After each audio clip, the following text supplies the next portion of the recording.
hay'adda Hafayoko ayaa magaalada Ceergabo ka fulisay barnaamij wacyigelin ah oo ka turjumaya hanaanka codbixinta doorashada golaha deegaanka iyo sidii bulshada ay codkooda u dhiiban lahaayeen. barnaamijkan oo lagu qabtay fagaaraha beerta xorriyadda ee Nuur ee magaalada Ceergabo ayaa waxaa ka soo qayb galay daawashadeeda gudoomiye ku-xigeenka guddiga komishanka gobolka Sanaag iyo dadweynaha u tiro badan.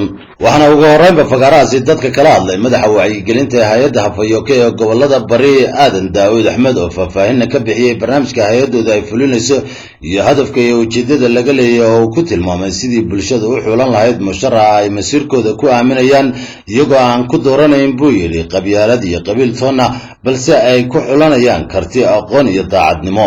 waxaan u sheegay in barnaamijkan ay iska kaashadeen komishanka qaranka iyo hay'adda Hafayoko ay ka soo fuliyeen deegaamo badan oo hoos yimaada degmooyinka gobolka Sanaag sida Calaf Weyn iyo Garadag. halkaas ka hadlay gudoomiye ku-xigeenka komishanka gobolka Sanaag Naasir Cali Siciid oo isaguna dhinaciisa ku nuuxnuuxsaday barnaamijkan iyo ahmiyadda uu ugu fadhiyo bulshada codkooda dhiibanaya.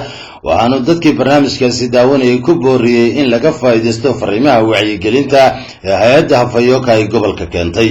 kooxda maharajaanka iyo qalabagediska ee hay'adda Hafayoko ayaa iyaguna halkaasi ku soo bandhigay barnaamij wacyigelin ah oo ay bulshada ku hoga tusaaleynayaan sida ugu habboon ee ay codkooda u dhiiban karaan.